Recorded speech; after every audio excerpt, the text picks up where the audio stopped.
اعوذ باللہ من الشیطان اللعین الرجیم بسم اللہ الرحمن الرحیم۔ السلام علیکم۔ کاشانہ بصیرت کے یوٹیوب چینل سے آپ سے مخاطب ہوں۔ جو کتاب ہم پڑھ رہے ہیں اس کا نام ہے محافل و مجالس، حصہ اول۔ مصنف ہیں اس کے علامہ سید ذیشان حیدر جوادی۔ اس کا پارٹ 10 اس وقت میں ریکارڈ کر رہی ہوں اور اس میں ہم پڑھ رہے ہیں پیج نمبر 120 پر تیسری مجلس داستان عظیمت صدیقہ طاہرہ سلام اللہ علیہا۔ آئیے شروع کرتے ہیں۔ بسم اللہ الرحمن الرحیم۔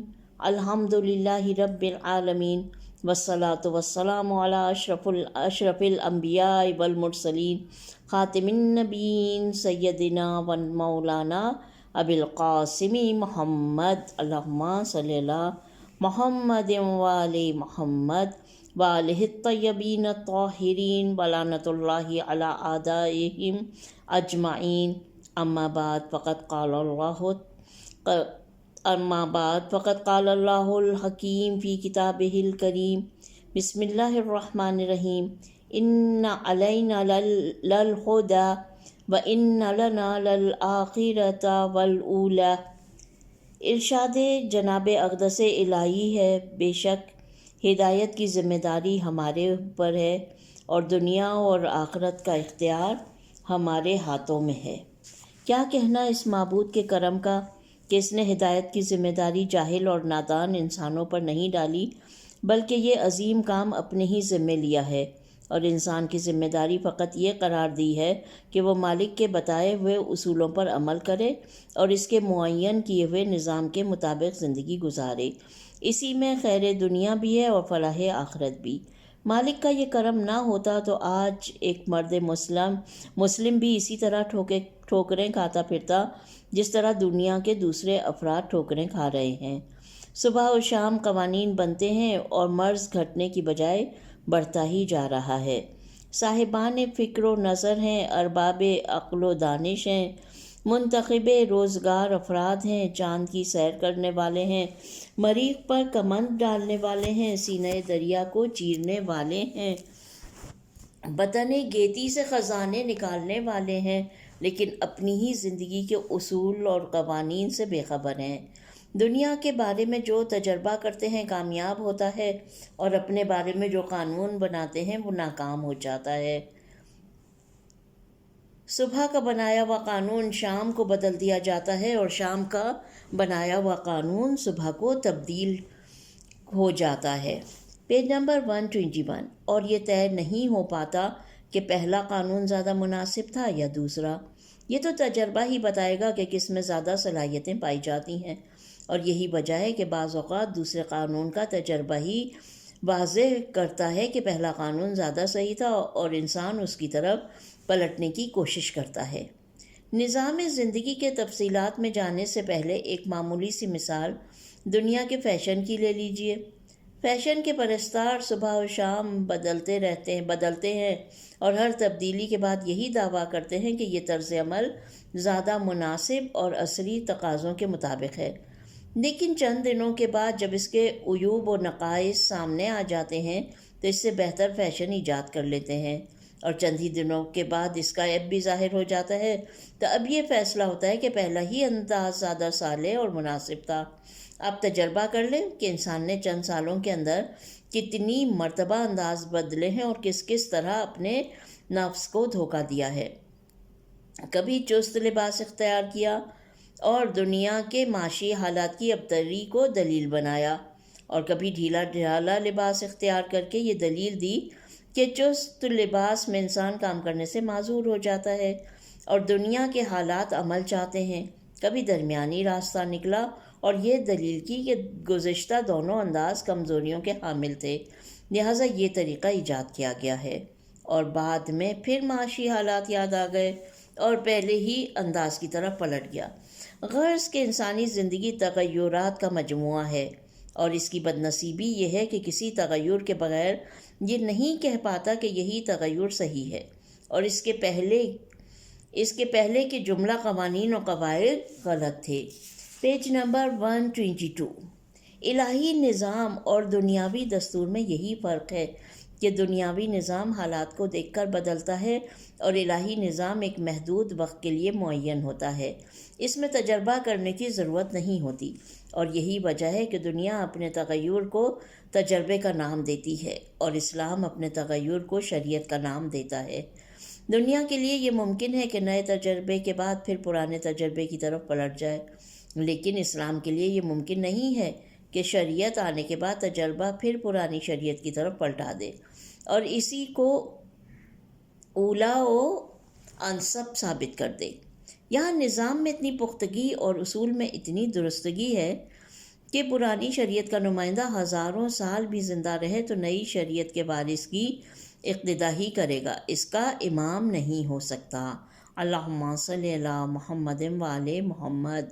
انسانوں نے دین الہی کو چھوڑ کر یہ بد نصیبی اپنے ذمے لی کہ اپنا نظام حیات خود معین کرے، اور مسلمان کی کل خوش قسمتی یہی ہے کہ اس نے اس بارے گراں کو اپنے ذمے نہیں رکھا بلکہ اپنے مالک کے حوالے کر دیا ہے۔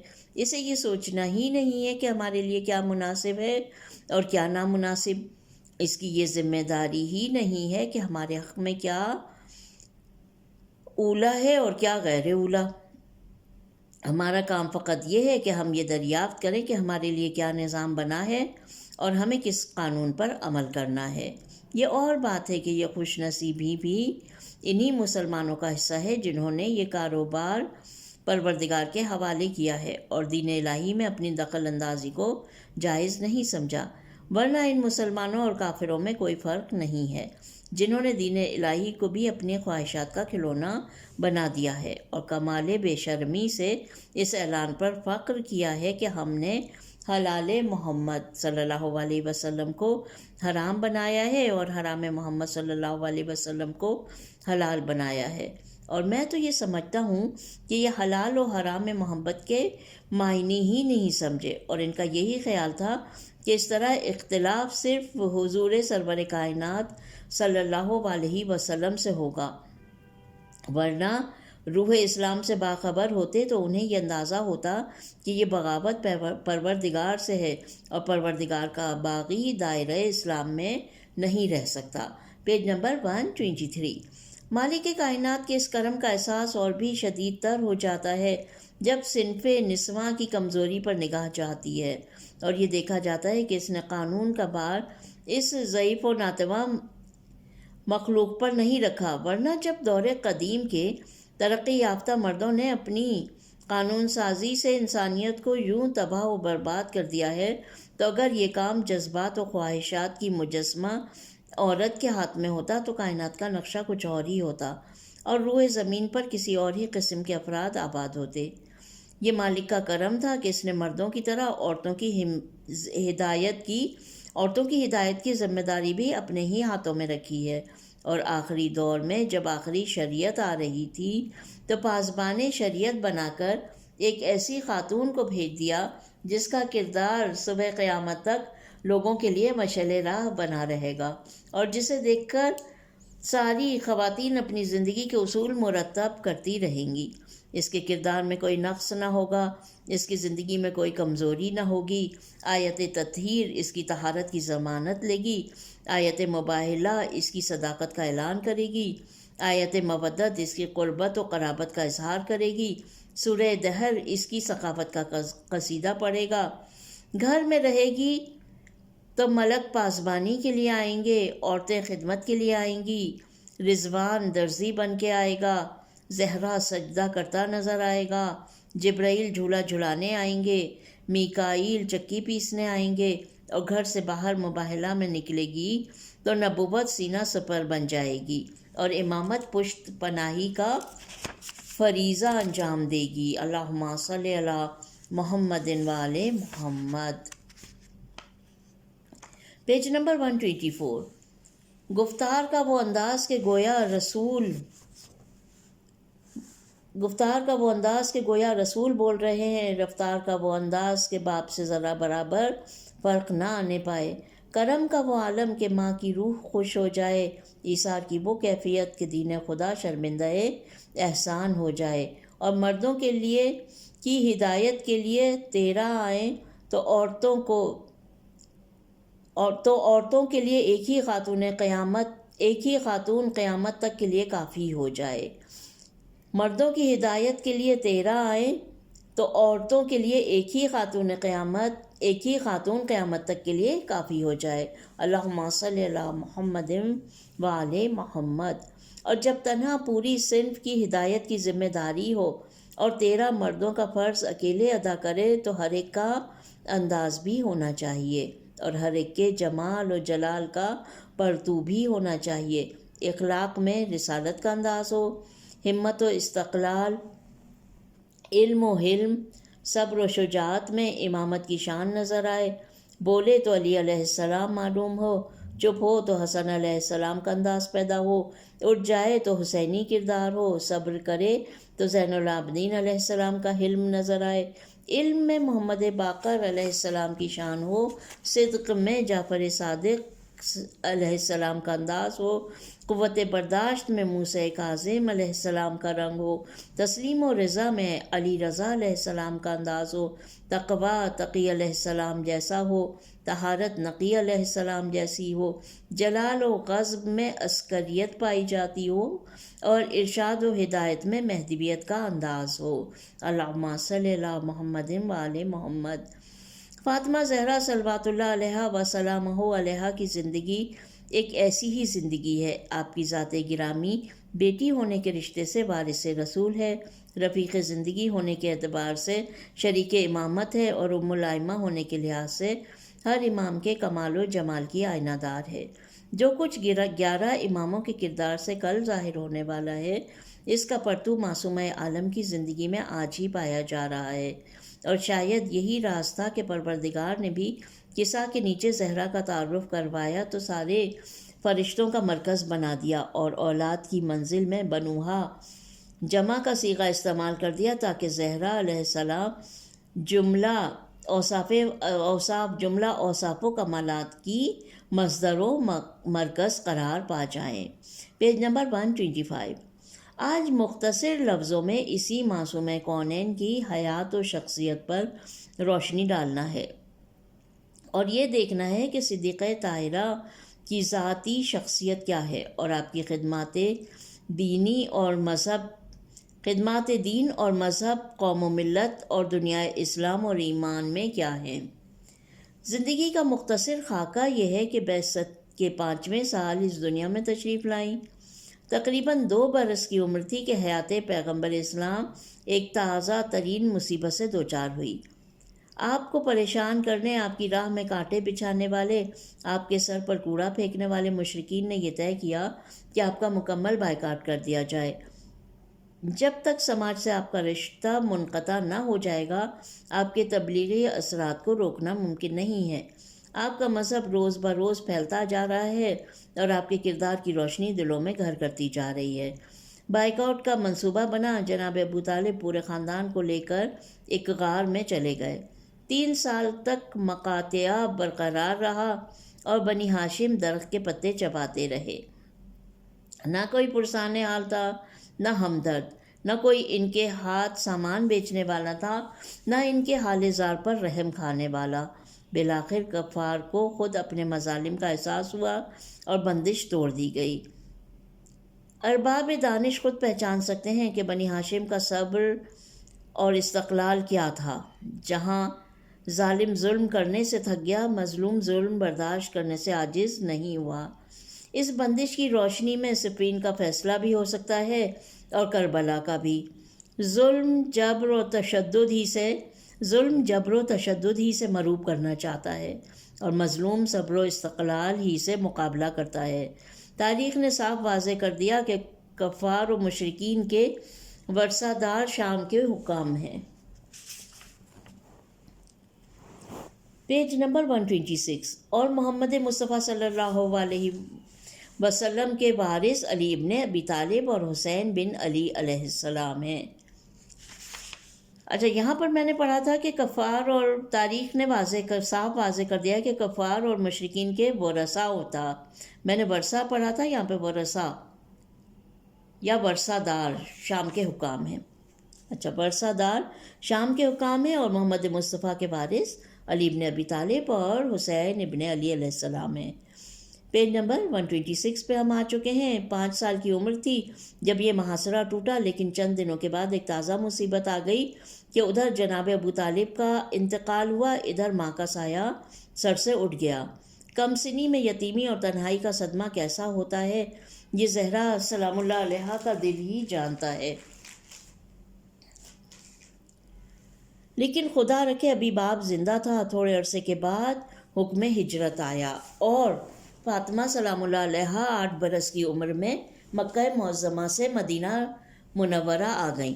9 برس کی عمر میں مولا کائنات سے عقد ہوا۔ 10 برس کی عمر میں امام حسن علیہ السلام کی ولادت ہوئی۔ دوسرے سال امام حسین علیہ السلام پیدا ہوئے۔ 1 سال کے بعد جناب زینب کی ولادت ہوئی اور اس کے 2 سال کے بعد جناب ام کلثوم سلام اللہ علیہا پیدا ہوئیں۔ 18واں سال تھا جب شکم اقدس میں محسن علیہ السلام کی شہادت واقع ہوئی اور صدیقہ طاہرہ سلام اللہ علیہا امت کے مظالم کی تاب نہ لا کر اس دنیا سے رخصت ہو گئیں۔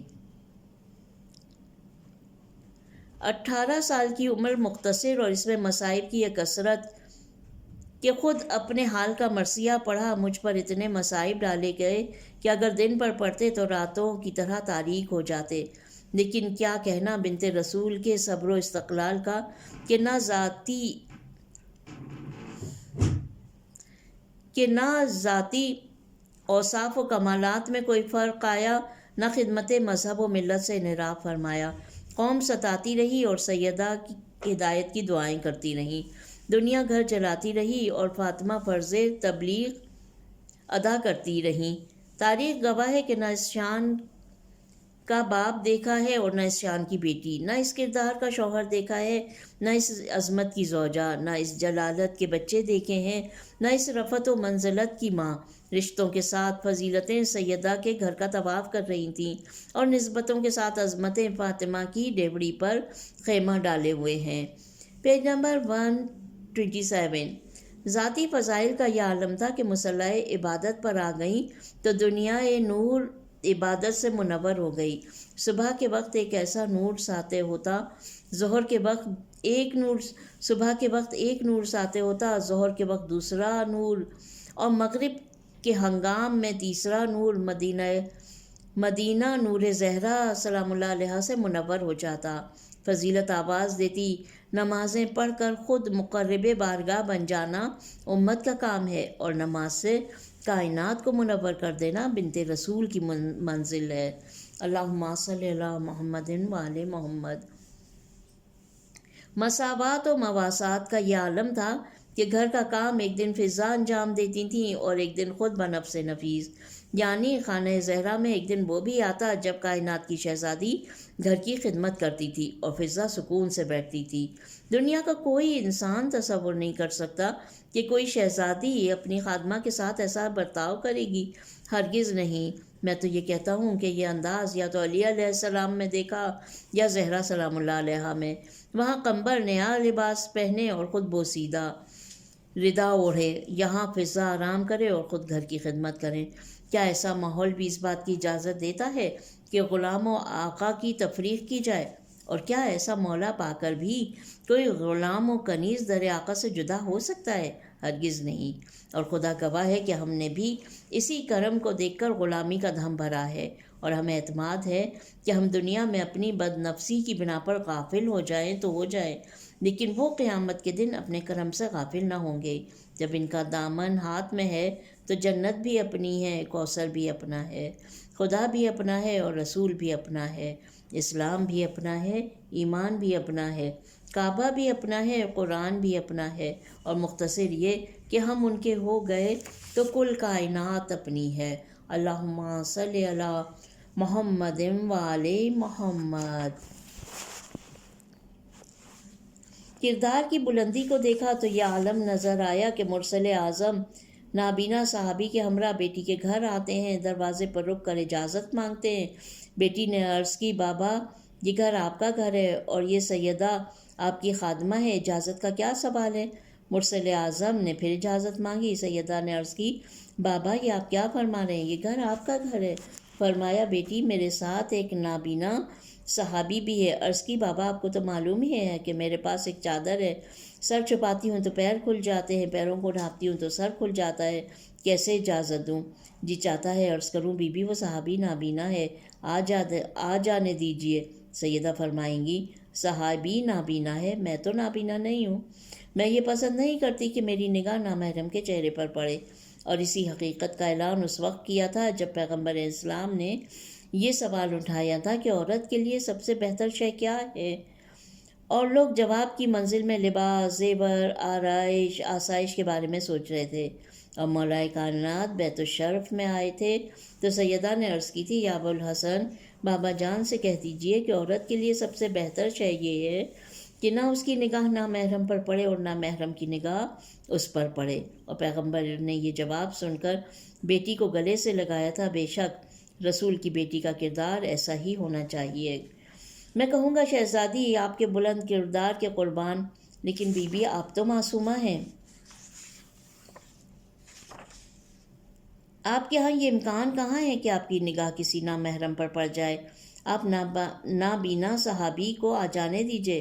عجب نہیں شہزادی فرمائیں بے شک میرا کردار ایسا ہی ہے، لیکن میں امت کے لیے ایک درس سے ہدایت اور نمونہ عمل فراہم کر رہی ہوں، اور دنیا کو بتا دینا چاہتی ہوں کہ جو اس